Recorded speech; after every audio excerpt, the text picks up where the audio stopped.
बहुत लंबे समय से सबको इंतज़ार था कि जो सीपीएस की नियुक्तियां हैं उन्हें हाई कोर्ट में चैलेंज किया गया था बाय रिट ऑफ मैंडेमस के माध्यम से, और आज उसका फैसला आया है और फैसला हमारे पक्ष में आया है।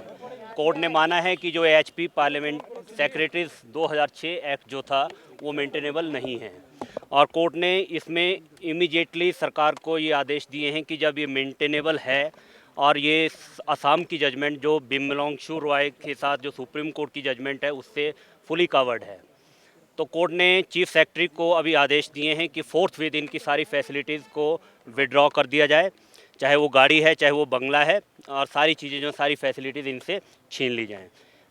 कुल मिला के हम ये बोल सकते हैं कि जो एक्ट है उसको वॉइड एब इनिशियो डिक्लेयर किया गया है, और फैसिलिटीज़ के बारे में जैसे मैंने आपको कहा कि वो फैसिलिटीज़ भी हमने सारी कोर्ट ने कहा है कि इमीडिएटली उसको विड्रॉ करें। यानी कि क्या विधायकी बरकरार रहेगी? जो विधायकी वाला प्रश्न है, देखिए हमने उसको चैलेंज किया था।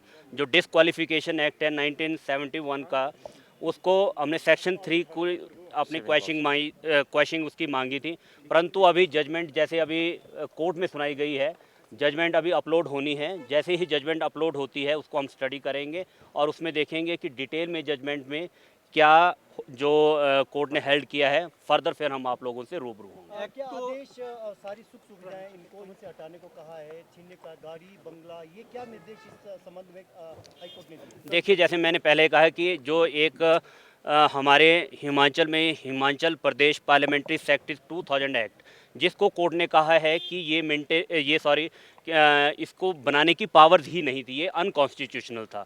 कोर्ट ने इसको वॉइड एमिनिशो डिक्लेयर किया है, तो जब ये एक्ट खारिज हो गया तो इसका मतलब आप इनकी नियुक्तियां नहीं कर सकते थे।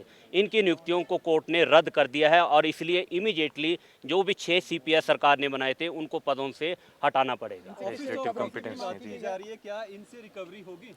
देखिए, ये विषय मैंने अभी कहा कि जैसे अभी जजमेंट अपलोड होगी हमें उसको स्टडी करना पड़ेगा कि जजमेंट में डिटेल में क्या ऑर्डर्स आए हैं। अगर उसमें किसी इस तरह की जैसे हमने क्वेश्चनिंग मांगी है, अगर कोर्ट ने उसके ऊपर कोई फाइंडिंग दी होगी, फर्दर फिर हम वो एक्शन उसको जजमेंट को पढ़ने के बाद फिर आगे का जो भी स्टेप होगा उसको लीगली हम आपस की जो हमारी टीम है आपस में डिस्कस करके फिर हम उसको फर्दर आगे बढ़ेंगे। थोड़ा सा डिटेल में बताएंगे आप एक्ट को क्वेश्चन करना या निरस्त करने को लेकर क्या क्या ग्राउंड है?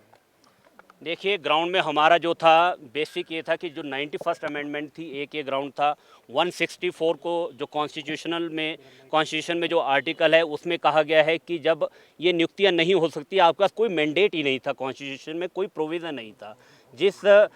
हमने शुरू में जैसे आप लोगों को ज्ञात होगा कि हमने डिप्टी चीफ मिनिस्टर और इन सारों की नियुक्तियों को चैलेंज किया था, परंतु फिर बाद में हमने वो प्रेयर्स हटा दी थी डिप्टी चीफ मिनिस्टर को लेके। फिर हमारा मेन थ्रस्ट था कि जो ये नियुक्तियां हैं सीपीएस की, चीफ पार्लियामेंट्री सेक्रेटरीज की, इनको बनाना है वो संविधान में कहीं पर भी इंगित नहीं है।